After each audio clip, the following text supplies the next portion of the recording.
Bismillahirrahmanirrahim. Assalamualaikum warahmatullahi wabarakatuh. Alhamdulillah. Alhamdulillahi rabbil alamin. Wabihi nasta'inuhu ala umurid dunia waddin. Assalatu wassalamu ala ashrafil anbiya'i wal mursalin Sayyidina Muhammadin wa ala alihi wa sahbihi ajma'in. Amma ba'd. Broce dan broce dimanapun kita seluruhnya berada, Alhamdulillah kita bersyukur kepada Allah Subhanahu wa ta'ala. Oleh karena sampai Ramadan kali ini kita masih diberikan kesehatan, kekuatan serta kesempatan untuk mencicipi amaliyah-amaliyah di bulan suci Ramadan ini. Oleh karena itu saya menghimbau di awal ini bahwa mari kita sama-sama senantiasa istiqamah di dalam menjalankan amaliyah-amaliyah di bulan suci Ramadan ini. Karena menjalankan amaliyah di bulan suci Ramadan ini berlipat-lipat pahalanya yang Allah siapkan untuk kita anak cucu Adam, umat Nabi besar Muhammad sallallahu alaihi wasallam. Kalau di luar bulan suci Ramadan kita membaca Al-Quran, mungkin satu hurufnya cuma satu pahala. Di dalam bulan suci Ramadan kita membaca ayat suci Al-Quran, itu satu hurufnya yang kita baca 10 pahala. Jadi kalau kita membaca alif lam mim 3 hurufnya maka 30 pahala. Maka jangan pernah bosan-bosan untuk melaksanakan amaliyah-amaliyah Ramadan. Salam serta solawat semoga tetap kita curahkan keluar dari lisan kita yang hina ini tertuju kepada baginda kita Nabiullah Al-Mustafa Muhammad sallallahu alaihi wasallam. Allahumma salli ala sayyidina Muhammadin wa ala alihi wa sahbihi ajma'in. Mudah-mudahan kita seluruhnya, terkhusus yang menonton video ini, mendapatkan syafaat baginda Nabi sallallahu alaihi wasallam. Dan nanti di yaumil akhir kita akan berdiri bersejajar satu barisan bersama baginda kita Nabiullah Muhammad sallallahu alaihi wasallam sampai masuk ke dalam surganya Allah Subhanahu wa taala. Broco dan broci dimanapun kita seluruhnya berada, bagaimana puasa tak? Mudah-mudahan lancar-lancar ji puasa tak, amalia Ramadan tak mudah-mudahan juga lancar-lancar tanpa kendala sesuatu apapun. Dan kemudian lanjutan dari video sebelumnya, ya, ada 6 golongan orang-orang yang masuk ke dalam neraka tanpa hisab menurut kitab Minhaj Al-Abidin karangan Imam Al-Ghazali, bahwa kita kemarin telah membahas 4 golongan. Kemudian kali ini saya akan memberi tahukan kepada kita seluruhnya golongan yang kelima. Siapa mereka golongan yang kelima masuk neraka tanpa hisab? Langsung silangsungan ini berujuk masuk neraka. Tidak ada lagi dispensasi. Pokoknya langsung masuk neraka. Siapa golongan yang kelima? Kata Imam Al-Ghazali, golongan yang kelima adalah orang-orang yang musyrik terhadap Allah Subhanahu wa taala. Jadi golongan yang kelima adalah mereka yang musyrik terhadap Allah Subhanahu wa taala. Tidak mempertuhankan Allah. Maka ini yang menjadi garis bawah, bahwa musyrik itu adalah, ya, yang pertama memang betul-betul dia mempermainkan agamanya Allah. Ya, dari Islam mungkin bisa pindah ke agama lain, kemudian masuk lagi ke Islam, mempermainkan agama. Ini juga golongan yang masuk ke dalam nerakanya Allah Subhanahu wa taala, dan ini masuk ke dalam golongan orang musyrik. Kenapa? Karena mempermainkan agama.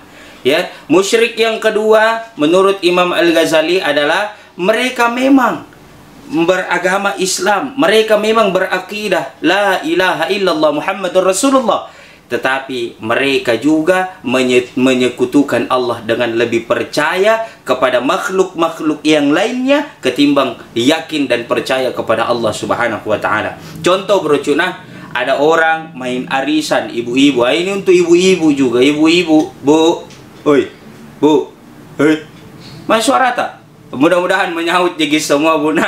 Jadi ibu-ibu yang main arisan, ya, kalau tidak naik-naik arisan tak 5 bulan dan naik arisan tak 6 bulan masih tak naik arisan tak 7 bulan masih tak naik arisan tak, jangki sekali-kali pergi di Sandro. You know Sandro? Sandro bukan pemainnya PSM, bukan. Itu mantan pemainnya PSM. Sandro itu memang kulitnya hitam. Tapi Sandro ini adalah dukun. Ya, orang-orang yang kita yakini bahwa orang ini bisa kasih naik arisanku, datang kiri dukun, teta, arisanku kok tidak naik-naik. 7 bulan mak main arisan, bayar aja terus, tapi tidak pernah naik-naik arisanku. Ini dukun kah juga sambaran Tommy, dia bilang, ya kalau kulihat dia ini nak, memang besok bulan depan ini naik arisan lu. Bulan depan ternyata tetangganya naik arisannya. Datang lagi ke dukun. Kita bilang bulan depan naik arisanku, nah bukannya naik arisanku. Nah bilangin dukun, ke siapa je pala yang naik arisan? Dia bilang tetanggaku. Nah berarti lebih banyak nak bayar sama dukun itu tetangga. Makanya kasih net Tommy bayaran lu ke saya supaya naik arisan lu bulan depan. Ini yang dikatakan sudah jatuh tertimpa tangga pula. Kenapa? Kita bayar lalu kita dikasih PHP, pemberi harapan palsu. Tidak ada kepastian. Bulan depan naik, akhirnya uang tak itu sehabis untuk bayar dukun saja. Ini yang dikatakan syirik, ini yang dikatakan musyrik, walaupun golongan musyrik yang seperti ini masih tergolong musyrik yang kecil menurut terjadi ikhtilaf di kalangan para ulama kita, ya. Maka beroci dan beroci dimanapun kita seluruhnya berada, jangan percaya, jangan yakin terhadap makhluk, tapi yakinlah kepada Allah agar kita masuk ke dalam golongan orang-orang yang beriman dan tidak masuk ke dalam golongan orang-orang yang musyrikin. Innal ladzina kafaru min ahlil kitab wal musyrikina fi nari jahannam khalidina fiha, kata Allah. Sesungguhnya mereka orang-orang yang kafir min ahlil kitab, dari mereka ahli-ahli kitab. Siapa ahli kitab? Ya mungkin ada orang yang ahli Quran tapi masih tetap juga mempercayai dukun. Mungkin ada orang yang hafal hadis tapi juga lebih keimanannya itu bisa goyang, karena kata Nabi al-imanu yazid wa yanqus, iman itu naik turun, ya. Wal musyrikin, dan orang-orang yang musyrik, khalidina fi nari jahannam khalidina fiha, mereka masuk ke dalam nerakanya Allah, khalidina fiha, seluruhnya mereka akan berkumpul di dalam nerakanya Allah Subhanahu wa taala. Makanya ini pelajaran terbesar bagi kita, bahwa jangan percaya kepada makhluk selain daripada Allah Subhanahu wa taala. Ada itu orang biasa ku perhatikan, kalau mau nak kasih menikah anak nah dia hebat nama mau kuliah biasa. Musim hujan, mau nak kasih menikah anaknya, saya mau ku itu kasih selesai dulu musim hujan kah, baru bikin resepsi. Jangan makin jauh-jauh. Ada pernah kejadian, ya. Saya tanya ibu Haji, kenapa dikasih menikah anak tak na musim hujan? Dia bilang, biar mi Ustaz ada je yang bisa tahan hujan. Aku nanti hebatnya je tahan hujan. Bagaimana itu caranya tahan hujan? Cuman saya tidak mau berdebat, saya hindari itu perdebatan karena salah satu alasan saya ini Ibu Haji yang saya temani, yang saya tanya lebih tua daripada saya, karena ya lebih bagus yang muda yang mengalah lah. Saya dipersilakan makan, belum masuk bagi Ustaz makan. Saya buka itu panci, begitu saya buka panci, saya kira paru, ku ambil itu garpua, begitu ku tusuk, ternyata garpua yang patah. Ternyata batu asa pergi narebus. Saya tanya, siapa yang rebus batu asa ini? Siapa juga manusia mau makan batu asa? Keluar orang tua putih, rambut ada jengkuknya warna putih. Keluar langsung dia bilang, saya aku bilang, kenapa kita rebus ini batu asa? Dia bilang, supaya berhenti hujan. Langsung aku bilang, pi makin lagi di luar dari tadi mi direbus ini batu asa ya, di luar mau lagi banjir, tidak berhenti hujan. Itu apa aku bilang? Makanya kan itu semua bisa dibicarakan. Maksudnya ya dalam ada kita bisa bicarakan, memang selesai musim hujan baru kita resepsi, itu kan boleh, ya. Karena hujan itu maunya Allah, bukan maunya RT RW. Hujan itu maunya Allah, bukan maunya lurah camat. Jadi tidak ada yang bisa menahan hujan sekalipun, apapun jabatan pangkatnya, tidak ada yang bisa menahan hujan kecuali Allah Subhanahu wa taala. Maka jalan terbaik, ya, solusi terbaik saya berikan kepada kita beroci dan beroci dimanapun Anda berada, kalau ada hajatan tak, kalau ada kegiatan tak, nah mungkin kebetulan musim hujan, minta sama Allah.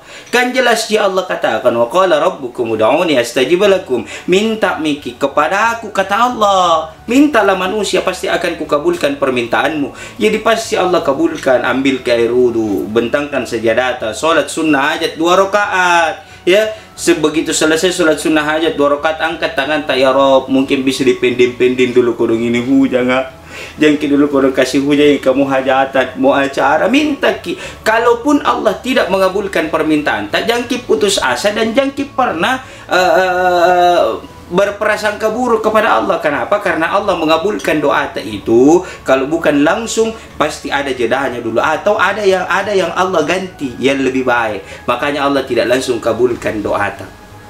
Oleh karena itu, brocuk dan brocik dimanapun Anda seluruhnya berada, yang terakhir saya mau sampaikan kepada kita seluruhnya bahwa kita jaga keluarga kita, kita jaga keyakinan kita. Keyakinan kita tidak boleh melenceng, tidak boleh kemana-mana, supaya kita tidak masuk ke dalam golongan orang-orang yang musyrik. Terakhir sekali saya mau sampaikan brocuk, ya, percuma juga kita percaya dukun, sandro, ya, orang-orang pintar lah, apapun itu bahasanya, percuma kita percaya sama mereka. Karena yakin dan percaya segala sesuatu yang terjadi di muka bumi Allah ini tidak ada izin melainkan izinnya Allah Subhanahu wa ta'ala. Bumi bisa seperti ini, corona bisa melanda Indonesia sampai-sampai Ramadan tak terganggu. Kenapa? Karena itu semua atas izin Allah Subhanahu wa ta'ala. Makanya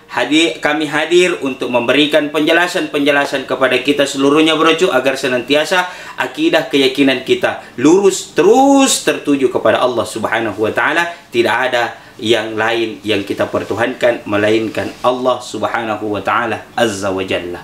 Oke brocuk, saya kira ini poin yang kelima yang dapat saya sampaikan. Mudah-mudahan bermanfaat untuk kita seluruhnya. Saya Muhammad Irsyad Abdullah, wallahul muwaffiq ila aqwamit thariq, wabillahi taufiqul islah. Assalamualaikum warahmatullahi wabarakatuh.